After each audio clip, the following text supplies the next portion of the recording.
This book came with paper dolls, and I'm sure Yvonne, this is Yvonne's book, that she cut them out, and I asked her why this was torn out. So now I know that there were paper dolls there. So this is an old story too, that I'm sure you probably have heard before too. And you've probably seen the movie. They had several movies about Cinderella. Once upon a time there lived a girl called Cinderella. Cinderella had a stepmother and two mean, ugly sisters. They made Cinderella do all the work while they dressed themselves in fine clothes and enjoyed themselves from morning to night. Poor Cinderella. One day, an invitation came from the royal palace. There was to be a grand ball and everyone was invited. Everyone but you, said the ugly sisters, for of course you cannot go to the ball on your ugly old clothes. Cinderella helped the sisters get ready for the ball. She curled their hair and laid out their dresses and ran upstairs and downstairs a dozen times, fetching and carrying, buttoning their buttons and tying their ribbons. At last they were ready to and drove out in their carriage. It'd be kind of fun to drive off in a carriage.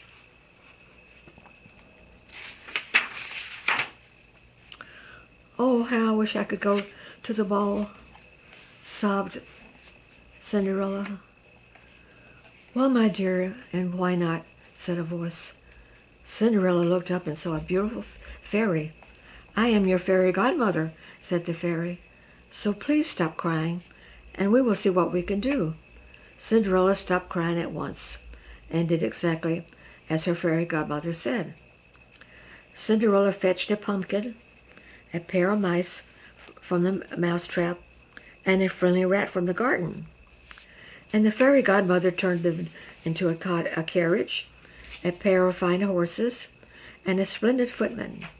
Then she touched Cinderella's raggedy old dress with her magic wand, and suddenly Cinderella was wearing a beautiful ball gown. It was lovely.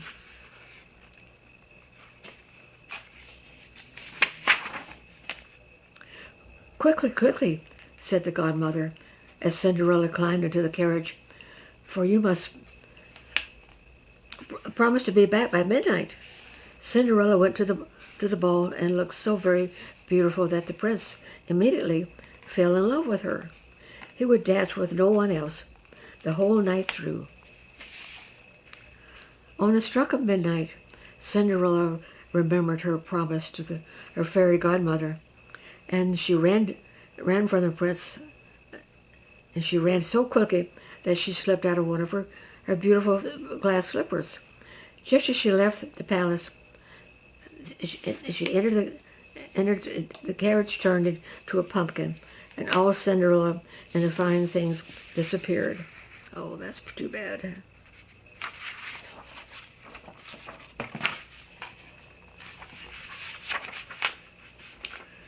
The prince was heartbroken to lose the beautiful girl.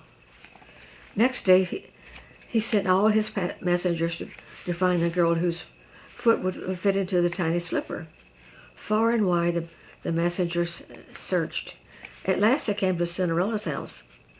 The feet of the ugly sisters was much too big to fit into the slipper, so the messenger asked Cinderella to try it. Cinderella tried on the slipper, and of course, it fit because it was hers. Then the fairy godmother appeared again, and with one touch of her wand, Cinderella was once again dressed in beautiful clothes.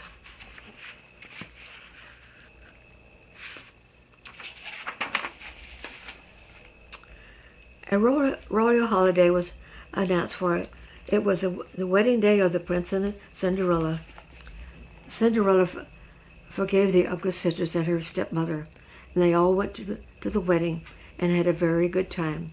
And Cinderella and her handsome prince lived happily ever after.